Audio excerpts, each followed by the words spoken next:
ओम शांति। गीता का 6वां अध्याय कल से आगे। 33वां श्लोक। मनुष्य के जीवन की दो स्थिति होती है, एक जड़ता, दूसरी अर्ध जागृति। जड़ता की स्थिति में तो प्रश्न ही नहीं उठता और अर्ध जागृति ही की स्थिति में प्रश्न उठता है। अर्जुन का अर्थ है प्रश्नों का भंडार और कृष्ण का अर्थ है उत्तरों का भंडार। जिसके चित्त के अंदर जीवन के रहस्यों के बारे में प्रश्न ही नहीं उठता, वह तो जड़ अवस्था में रहता है, निंद्रित अवस्था में है। परमात्मा पूर्ण है, वह प्रश्न नहीं पूछता। जिंदगी में जिसको अपने आप ही सूझ आता है, वह सलाह के लिए किसी के पास नहीं जाता। ऐसा व्यक्ति स्वावलंबी होता है। ऐसे व्यक्ति सदा अपनी आत्मा की आवाज़ पर ही चलते हैं।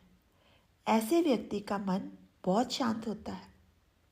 योगी कहते हैं कि किसी भी चीज़ से ज़्यादा चिपको मत। ज़्यादा चिपकोगे नहीं तो खिसकने का दुख भी नहीं होगा।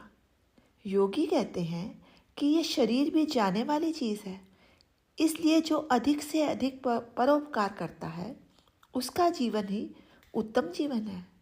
पानी भरा नाव में घर में भरा दाम, दोनों हाथ उलीचिए यही से आना काम।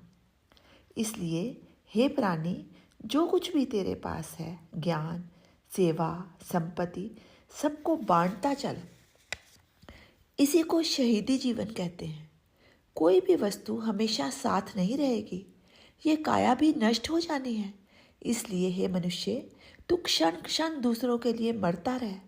दूसरों का दुख बांटना, नित्य मृत्यु की भावना चित्त के अंदर रखना ही वास्तव में योगी का जीवन है। संत रामदास कहते हैं कि काया को चंदन का बनाओ, सेवा में घिसो।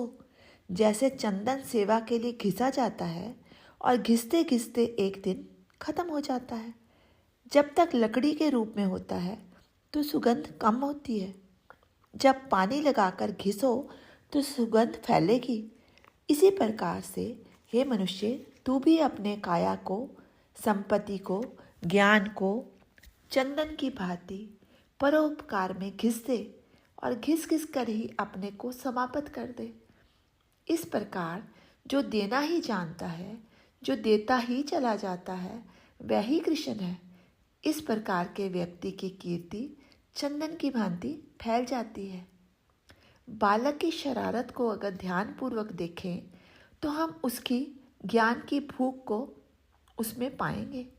जब बालक के समान हमारी हर कर्म, हर पल, हर भाव में वह ईश्वर की प्राप्ति की भूख की लगन जाग जाएगी तो हमें राम अवश्य मिल जाएंगे।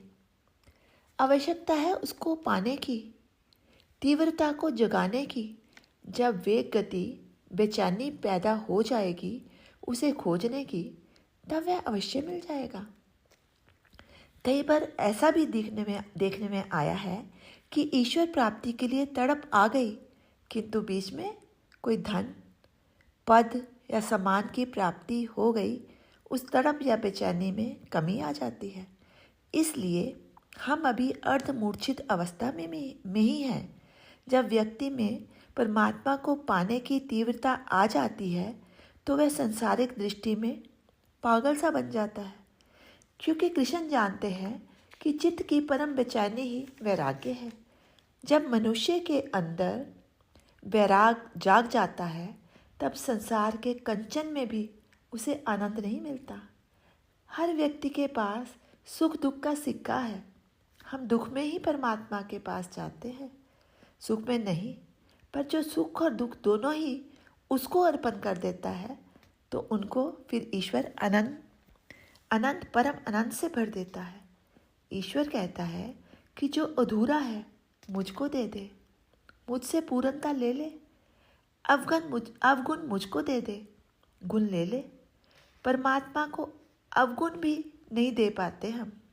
कृष्ण कहते हैं कि अपने पाप ही लेकर मेरे पास आ जा तो मैं तुम्हारे सब पाप दूर कर दूंगा। किंतु हम अपने अवगुण, अपनी बुराई, दुख व पाप भी तो उनको देना नहीं चाहते। कितने दरिद्री स्वभाव के हैं हम मानव। हमारे ज्ञान की ओढ़नी में, मस्तिष्क में विकारों की जुएं पड़ी हुई हैं और हम परमात्मा के आगे सिर तक झुकाने को तैयार नहीं हैं। जुएं तो निकलवाने को तैयार नहीं, साधना किस बात की करनी है। ये पतित पावन नाम की महिमा क्या है। उसका नाम पाप को भी पुण्य में बदल देता है। इसलिए भगत ये जानता है कि जो मैं नहीं कर सकता वह परमात्मा कर सकता है। इसलिए वह पाप को परमात्मा को समर्पित कर देता है। इसलिए हे प्राणी, तुम पुण्य नहीं दे सकते तो कम से कम पाप तो दे दो।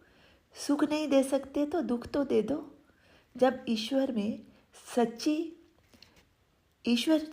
रुचि जाग जाएगी, जब ईश्वर में रुचि जाग जाएगी तो संसार की वस्तु में चित्त नहीं लगता है। बस ईश्वर की चर्चा में ही दिल लगेगा, क्योंकि वह जानता है कि स्थिर है केवल परमात्मा, शाश्वत है केवल परमात्मा, आनंद है परमात्मा, केवल परमात्मा ही आनंद है। आत्मा में डूबना आना चाहिए, यही हमें परमात्मा से मिल सकता है। एक बार की बात है कि एक औरत स्नान का आनंद लेने गंगा में गई, पर थोड़ी देर में उसे अपने घर के बराबर में आग लगी दिखाई दी। तो उस भय से कहीं उसका भी घर जल न जाए, वो जल्दी से बाहर आकर उस घर की आग बुझाने लगी। फिर फिर से स्नान करने गई तो दिखाई दिया कि विदेश से बेटा पढ़ाई करके आ गया है। तब फिर स्नान करते करते आ गई बेटे को मिलने। कहने का अभिप्राय ये है, केवल इतना ही है कि वह अगर डुबकी लगा रही होती तो ये सुख और दुख उसे दिखाई ही नहीं देते, क्योंकि हम उस भक्ति में डूबना ही नहीं जानते। इसलिए सुख और दुख हमें बार बार बुला लेते हैं। जो इस योग साधना में डूब जाता है उसे सुख और दुख सब समान लगते हैं। वह भगवान की भक्ति आनंद में ही डुबकी लगाता रहता है। ओम शांति शेष कल्प।